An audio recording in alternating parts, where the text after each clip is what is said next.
Salam, Bapak Ibu jemaat yang dikasihi Tuhan. Patutlah kita bersyukur, berterima kasih kepada Tuhan, karena oleh perkenanannya kita diberikan kesempatan untuk mendengarkan kebenaran firman Tuhan. Namun sebelumnya, mari kita berdoa. Bapa di surga, dalam nama Tuhan Yesus kami bersyukur, berterima kasih oleh perkenanan-Mu ya Tuhan. Di dalam ibadah minggu kami boleh diberikan kesempatan untuk mendengarkan kebenaran firman Tuhan.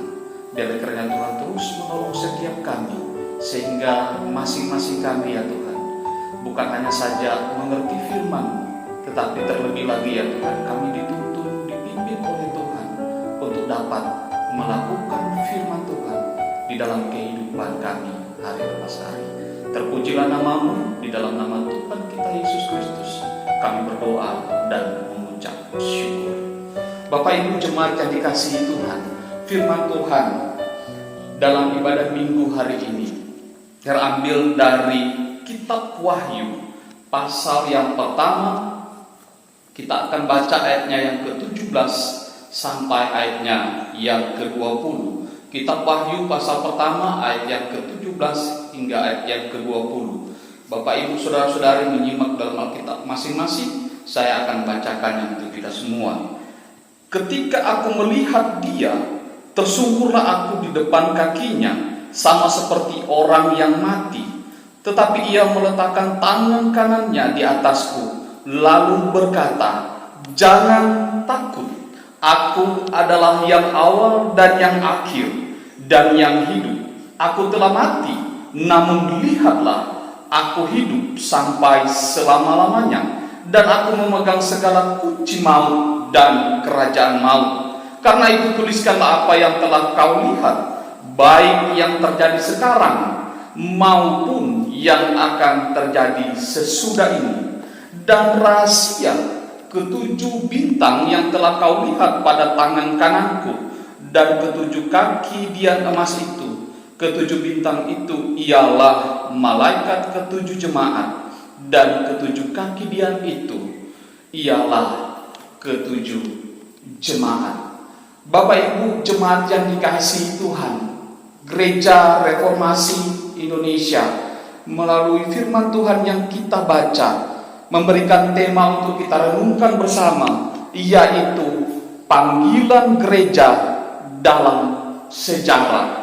Bapak Ibu jemaat yang dikasihi Tuhan, sejarah dapat dan telah mengajarkan begitu banyak hal kepada manusia, baik itu melalui hal-hal yang baik dan indah maupun hal-hal yang tidak baik, atau bahkan hal-hal yang sangat mengerikan sekalipun. Karena itu melalui sejarah Allah mengatakan dirinya kepada gereja sebagai Allah yang memegang kuasa atas seluruh sejarah. Maka Bapak Ibu saudara-saudari, kalau kita melihat gereja pada abad pertama ketika berdiri menghadapi begitu banyak tantangan, menghadapi begitu banyak pergumulan, ya baik itu berupa ajaran-ajaran sesat yang kemudian menyusup ke dalam gereja, maupun mengalami penolakan demi penolakan, bahkan perpecahan, bahkan terlebih daripada itu juga penganiayaan. Maka karena itu Bapak Ibu saudara-saudari, kita bisa melihat melalui sejarah bahwa ketika Yesus mendirikan gereja, maka gereja akan terus dipelihara oleh Tuhan.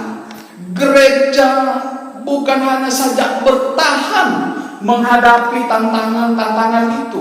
Gereja bukan hanya saja bertahan menghadapi pergumulan-pergumulan itu, tetapi lebih daripada itu, gereja semakin bertumbuh dengan pesat. Nah, Bapak Ibu saudara-saudari yang terkasih di dalam Tuhan kita Yesus Kristus, dalam bagian firman Tuhan yang kita baca pada pagi hari ini, Rasul Yohanes mengisahkan tentang apa yang disaksikannya melalui penglihatan di Pulau Patmos,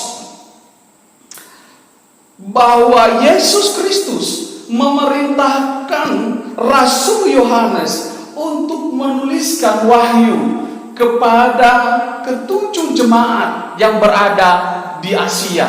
Itu dapat kita lihat di dalam Wahyu pasalnya, ayatnya yang ke-11, yaitu kepada jemaat yang di Efesus, kepada jemaat di Smyrna, kepada jemaat di Pergamus, kepada jemaat di Tiatira, kepada jemaat di Sardis, dan juga kepada jemaat di Philadelphia dan Laodikia. Maka Bapak Ibu Saudara-saudari, jelaslah bahwa keberadaan Rasul Yohanes di Pulau Patmos adalah karena firman Allah dan kesaksian yang diberikan oleh Yesus Kristus. Itu dapat kita lihat di ayatnya yang ke-9 pasal yang pertama ini. Ya, Pulau Patmos bukan pulau yang indah, ya, bukan pulau tempat kita berwisata, tetapi Pulau Patmos adalah suatu pulau yang kering, suatu pulau yang tandus, bahkan juga suatu pulau dikatakan bahwa suatu pulau yang banyak dengan batu-batu di sana. Maka Bapak Ibu Saudara-saudari yang terkasih, ya, di dalam pada masa pemerintahan Romawi, ya, tidak heran kalau Pulau Patmos ini kemudian dijadikan atau digunakan sebagai tempat penghukuman, sebagai tempat pembuangan, sebagai tempat pengasingan bagi seseorang yang telah melanggar hukum, ya, sebagai tempat penghukuman bagi seseorang yang terpidana. Oleh karena itu Bapak Ibu Saudara-saudari, Rasul Yohanes pun dianggap sebagai pelanggar hukum atau terpidana karena dia memberitakan Injil Kristus yang membuat orang Yahudi membenci dia, lalu menangkap dan kemudian menghukum dia. Bapak Ibu Saudara-saudari yang terkasih, di dalam ayat yang ke-17 sampai ayat yang ke-18, Rasul Yohanes ketika mengalami perjumpaan ilahi dengan anak manusia itu, dengan Yesus Kristus, digambarkan sebagai orang yang mengalami ketakutan yang luar biasa, sehingga ia tersungkur di depan kaki Yesus, bahkan dia tersungkur bagaikan orang yang mati. Lalu kemudian dalam keadaan yang demikian, Yesus berkata kepada Rasul Yohanes, "Jangan takut, aku adalah yang awal dan yang akhir dan yang hidup." Artinya bahwa Allah tidak menghendaki gerejanya hidup di dalam ketakutan. Ya, Allah tidak menghendaki gerejanya untuk terbelenggu karena perasaan takut, ya, yang kemudian akan menghalangi orang percaya atau gereja Tuhan untuk datang dan menikmati kasih-Nya. Ya, sebutan yang awal dan yang akhir dan yang hidup ini juga kemudian menegaskan bahwa kekuasaan Allah yang tidak dapat dibatasi oleh ruang dan waktu, yang mengontrol semua jalannya sejarah dari permulaan sampai akhirnya. Sebutan ini juga dihubungkan dengan kebangkitan Yesus dari antara orang mati, yang menunjukkan bahwa ia tidak terbatas. Kristus hidup selama-lamanya. Di dalam ayat yang ke-19, ya, kita bisa melihat bahwa di dalam teks aslinya di sana dituliskan, "Karena itu tuliskanlah apa yang kau lihat sekarang, yang sudah dan yang akan datang." Ini menunjukkan bahwa karena Allah adalah Allah atas waktu, maka dialah yang memampukan Yohanes, dialah yang memampukan Rasul Yohanes untuk melihat hal-hal yang lampau, untuk melihat hal-hal yang saat ini sedang terjadi, maupun hal-hal yang akan datang, walaupun hal-hal yang akan datang itu masih gamblang di dalam diri Rasul Yohanes sendiri. Nah, di dalam ayat yang ke-20 di sana mendeskripsikan bahwa Yohanes ketika ia mengalami penglihatan ilahi sang anak manusia, yaitu Yesus Kristus yang maha mulia dan maha kuasa, berada di tengah-tengah 7 kaki dia emas sebagai simbol untuk 7 jemaat penerima wahyu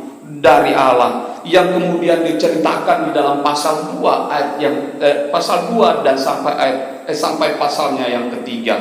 Ini menunjukkan bahwa betapa Allah secara konsisten meyakinkan gerejanya untuk terus berada menikmati firman-Nya. Bapak, Ibu, saudara-saudari yang terkasih, panggilan gereja dalam sejarah menunjuk kepada satu persekutuan orang yang dipanggil untuk tetap senantiasa menjadi milik Yesus Kristus, yakni mengambil bagian pada pribadi dan karya keselamatan Yesus Kristus.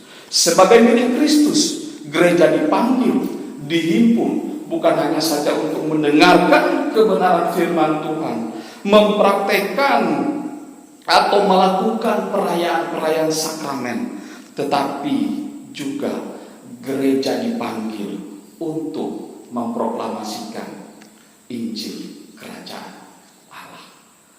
Kiranya firman Tuhan pagi hari ini menguatkan jemaat Tuhan, sehingga tiap-tiap kita sebagai gereja Tuhan terus-menerus dipanggil untuk mengambil bagian di dalam sejarah Allah.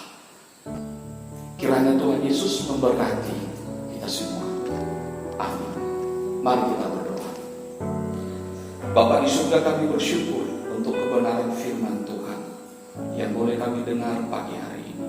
Biarlah kiranya Tuhan terus menguatkan kami sebagai gereja Tuhan untuk tetap senantiasa hadir menyuarakan kebenaran firman Allah kepada dunia, sehingga dunia mengenal Engkau sebagai Allah, sebagai Tuhan dan Juru Selamat.